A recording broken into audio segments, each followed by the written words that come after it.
1872-ൽ Atlantic സമുദ്രത്തിൽ ഉപേക്ഷിക്കപ്പെട്ട നിലയിൽ കണ്ടെത്തിയ കനേഡിയൻ നിർമ്മിത അമേരിക്കൻ രജിസ്റ്റേർഡ് വ്യാപാര കപ്പലായിരുന്നു മേരി സെലസ്റ്റ്.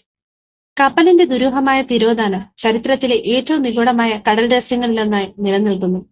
എന്താണ് മേരി സെലസ്റ്റ് എന്ന കപ്പലിന് സംഭവിച്ചത്? ഇതിന്റെ രഹസ്യമയമായ തിരോധാനത്തിലേക്ക്. Welcome back to my channel history busters.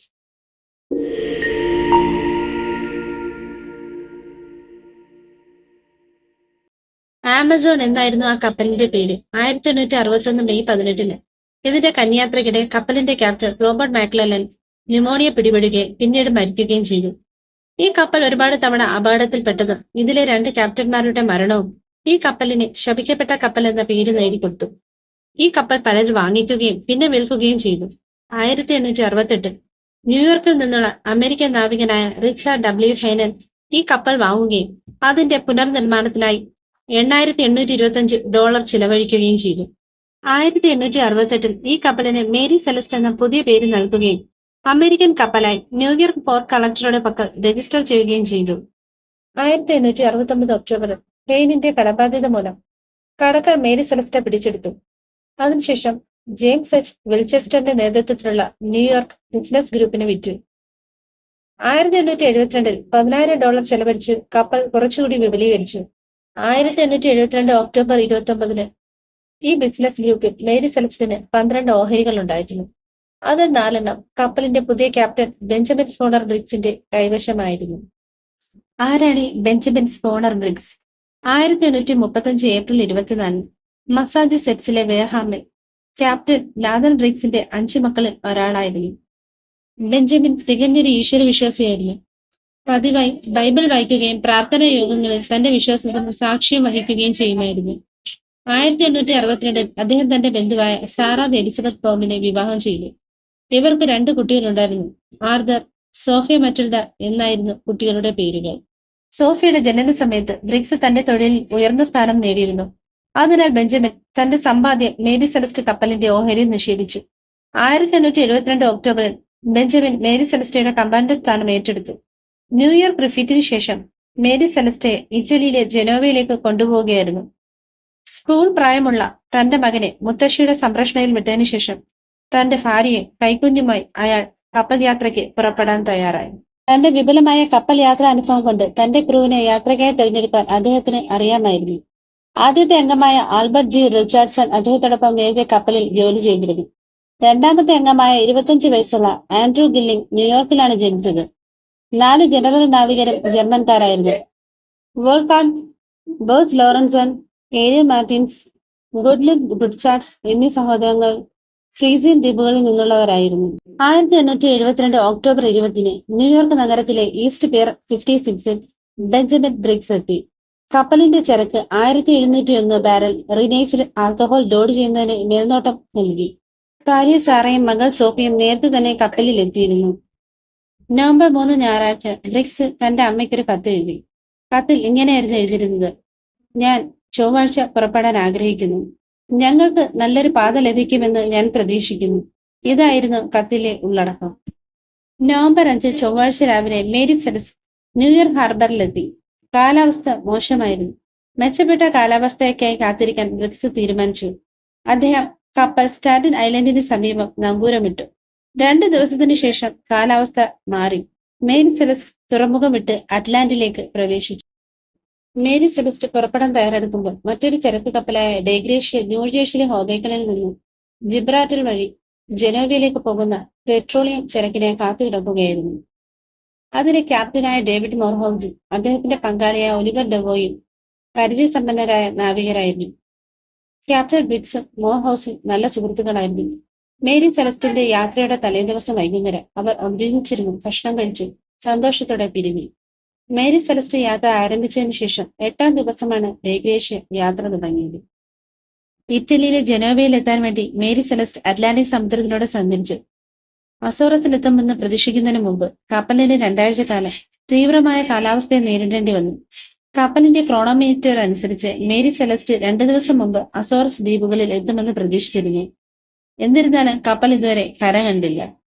ആഴ്ചകളോളം കരയൊന്നും കാണാതിരുന്നതിന് ശേഷം captain Benjamin S Briggs November 25-ന് ലോഗ് ബുക്കിൽ എഴുതി. ഒടുവിൽ ഞങ്ങൾ കര കണ്ടു. അസോർസ് ദ്വീപുകളുടെ ഭാഗമായ സാന്താമരിയ ദ്വീപിൽ നിന്ന് ഏകദേശം 6 മൈൽ അകലെയാണ് അവയെന്ന് നോട്ട്ബുക്കിൽ എഴുതിയിരുന്നു. 9 ദിവസങ്ങൾക്ക് ശേഷം ഡിസംബർ 4-ന് ക്യാപ്റ്റൻ ഡേവിഡ് മോർഹൌസിന്റെ ഡേഗ്രേഷ്യ കപ്പൽ ദൂരത്തായി ഒരു കപ്പൽ അസോർസ് ദ്വീപുകളിൽ നിന്ന് ഒഴുകുന്നത് ശ്രദ്ധിച്ചു. കപ്പലിന്റെ അനിയന്ത്രിതമായ ചലനങ്ങൾ കപ്പലിൽ എന്തോ കുഴപ്പമുണ്ടെന്ന് മോർഹൌസിന് തോന്നിക്കാനിടയാക്കി. കപ്പലിന്റെ അടുത്തെത്തിയപ്പോൾ ഡെക്കിൽ ആരെയും അവർക്ക് കാണാൻ കഴിഞ്ഞില്ല. അവർ നൽകിയ സിഗ്നലുകൾക്ക് ഒന്നും മറുപടിയും കിട്ടിയില്ല. അതിനാൽ തന്റെ പങ്കാളിയായ ഡേവോയെയും ജോൺ റൈറ്റിനെയും ഒരു ബോട്ടിൽ അന്വേഷിക്കാനായി അയച്ചു. അവർ കപ്പലിൽ പ്രവേശിച്ചപ്പോൾ കപ്പൽ ആളൊഴിഞ്ഞതായി കണ്ടെത്തി. കപ്പൽ വളരെ മോശം അവസ്ഥയിലായിരുന്നു. കൂടാതെ റെഗിങ്ങിന്റെ ഭൂരിഭാഗവും കേടുപാടുകൾ സംഭവിച്ചിരുന്നു. കപ്പലിൽ സൂക്ഷിച്ചിരുന്ന ലൈഫ് ബോട്ട് കാണാനില്ലായിരുന്നു. ഏകദേശം 3.5 അടി വെള്ളം ഹോൾഡിലുണ്ടായിരുന്നത്. ഇത്രയും വലുപ്പമുള്ള കപ്പലിന് ഇത് കാര്യമായതും എന്നാൽ ഭയാനകമല്ലാത്തതുമായ അളവാണ്. കപ്പലിന്റെ വെള്ളത്തിന്റെ അളവ് കണക്കുന്നതിനുള്ള ഉപകരണം ഡെക്കിൽ ഉപേക്ഷിച്ച നിലയിൽ കണ്ടെത്തി. മേറ്റ്സ് ക്യാബിനിൽ നിന്ന് കപ്പലിന്റെ പ്രതിദിന ലോഗ് അവർ കണ്ടെത്തി. അതിൽ കപ്പലിന്റെ അവസാന യാത്ര രേഖപ്പെടുത്തിയിരിക്കുന്നത് നവംബർ 25 രാവിലെ 8 മണിക്ക് അസോറസിലെ സാന്താമരിയ ദ്വീപിൽ നിന്നാണ്. ഡേഗ്രേഷ്യ മറിയ സെലസ്റ്റയിൽ നിന്ന് ഏകദേശം 400 നോട്ടിക്കൽ മൈൽ അകലെയാണ്. വാതിലിലൂടെ വെള്ളം കയറുന്നതിനാൽ ക്യാബിന്റെ അകം മുഴുവൻ നനഞ്ഞു കിടക്കുകയായിരുന്നു. കട്ടിലിനടിയിൽ ഒരു ഉറയിൽ പൊതിഞ്ഞ വാളുൾപ്പെടെ ബ്രിക്സിലെ പല വ്യക്തിഗത വസ്തുക്കൾ അവർ കണ്ടെത്തി. എന്നാൽ കപ്പലിന്റെ മിക്ക പേപ്പറുകളും നാവിഗേഷൻ ഉപകരണങ്ങളും കാണാതായിരുന്നു. കപ്പലിൽ തീപിടുത്തത്തിന്റെയോ ആക്രമണത്തിന്റെയോ സൂചനകളൊന്നും ഉണ്ടായിരുന്നില്ല. 600 നോട്ടിക്കൽ മൈൽ അകലെയുള്ള ജിബ്രാൾട്ടറിലേക്ക് മെരിസെലസ്റ്റെ കൊണ്ടുവരാൻ അവർ തീരുമാനിച്ചു. മോർഹൌസിന്റെ അടുത്ത് ഈ കണ്ടെത്തലുകൾ റിപ്പോർട്ട് ചെയ്യാൻ ദേവ് മടങ്ങി. മാരിടൈം നിയമപ്രകാരം രക്ഷപ്പെടുത്തുന്ന കപ്പലിന്റെയും ചരക്കുകളുടെയും സംയോജിത മൂല്യത്തിന്റെ ഗണ്യമായ വിഹിതം ഒരു രക്ഷാധികാരിക്ക് പ്രതീക്ഷിക്കാം. മോർഹൌസ് ഡേഗ്രേഷ്യയുടെ 8 ജീവനക്കാരെ 2 കപ്പലുകൾക്കിടയിൽ വിഭജിച്ചു. ഡേവോയും പരിചയസമ്പന്നരായ 2 നാവികരെയും മേരി സെലസ്റ്റയിലേക്ക് അയച്ചു. അവനും മറ്റ് 4 പേരും ഡേഗ്രേഷ്യയിൽ തുടർന്നു. ജിബ്രാൾട്ടറിലേക്കുള്ള മിക്ക വഴികളിലും കാലാവസ്ഥ താരതമ്യേന ശാന്തമായിരുന്നു. ഡേഗ്രേഷ്യ ഡിസംബർ 12-ന് ജിബ്രാൾട്ടറിലെത്തി. മേരി സെലസ്റ്റ മൂടൽമഞ്ഞിനെ നേരിട്ട് പിറ്റേന്ന് അവിടെ എത്തി. 1872 ഡിസംബർ 17-ന് ജിബ്രാൾട്ടർ ചീഫ് ജസ്റ്റിസായിരുന്ന സർ ജെയിംസ് ക്രോക്കന്റെ കീഴിൽ ജിബ്രാൾട്ടർ സാൽവേജ് കോടതി വിചാരണ ആരംഭിച്ചു. ജിബ്രാൾട്ടറിലെ അറ്റോർണി ജനറലായിരുന്ന ഫെഡറിക് സോളി ഫ്ലഡ് അഡ്വക്കേറ്റ് ജനറലും രാജ്ഞിയുടെ അഡ്മിറൽറ്റി ഓഫീസിലെ പ്രൊട്ടക്ടറുമാണ് ഹിയറിംഗ് നടത്തിയത്. ഒരു കുറ്റകൃത്യം നടന്നിട്ടുണ്ടെന്ന സാധ്യത ഡെവയുടെയും റൈറ്റിന്റെയും സാക്ഷ്യങ്ങൾ ബോധ്യപ്പെടുത്തി. ഡിസംബർ 23-ന് attorney general Solly Flood Mary സെലസ്റ്റിനെ പരിശോധിക്കാൻ ഉത്തരവിട്ടു. മേരി സെലസ്റ്റിൽ ഒരു കുറ്റകൃത്യം നടന്നിട്ടുണ്ടെന്ന് സോളി ഫ്ലഡിന് ഉറപ്പായിരുന്നു. എന്തൊക്കെ സംഭവിച്ചെന്ന് വിശദീകരിക്കാൻ അവർ ക്രിമിനാലിറ്റിയെക്കുറിച്ച് അന്വേഷിക്കുകയായിരുന്നു. ഡക്കിൽ രക്തത്തിന്റെ അംശമുണ്ടെന്ന് കണ്ടെത്തി. എന്നാൽ പിൽക്കാലത്ത് ആ കറ രക്തമല്ലെന്ന് തെളിഞ്ഞു.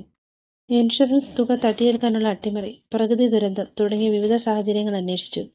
എന്നിരുന്നാലും എന്താണ് സംഭവിച്ചെന്ന് വ്യക്തമായി നിശ്ചയമില്ലാതെ കോടതി കേസ് അവസാനിപ്പിച്ചു. അതിശയമെന്ന് പറയട്ടെ, മേരി സെലസ്റ്റ് വീണ്ടും തന്റെ സെയിൽ ആരംഭിച്ചു. ഒടുവിൽ ക്യാപ്റ്റൻ ജി.സി. പാർക്കർ മേരി സെലസ്റ്റയെ സ്വന്തമാക്കി. എന്നിട്ട് കപ്പൽ വലിയ തുകയിൽ ഇൻഷുറൻസ് ചെയ്തു.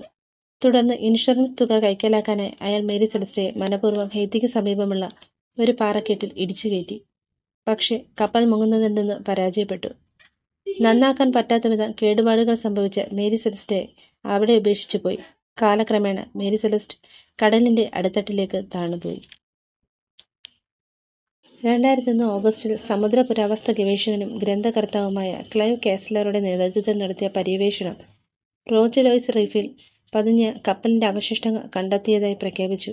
ഏതാനും തടികഷ്ണങ്ങളും ചില ലോക പുരാവസ്തുക്കളും മാത്രമേ എടുക്കാൻ കഴിഞ്ഞുള്ളൂ. അവശിഷ്ടങ്ങളുടെ ഭാഗ്യഭാഗം പവിഴപ്പുറ്റുകളാൽ മൂടപ്പെട്ടിരുന്നു. മേരി സെലസ്റ്റയെ ആസ്പദമാക്കി പല സിനിമകളും നിർമ്മിച്ചിട്ടുണ്ട്.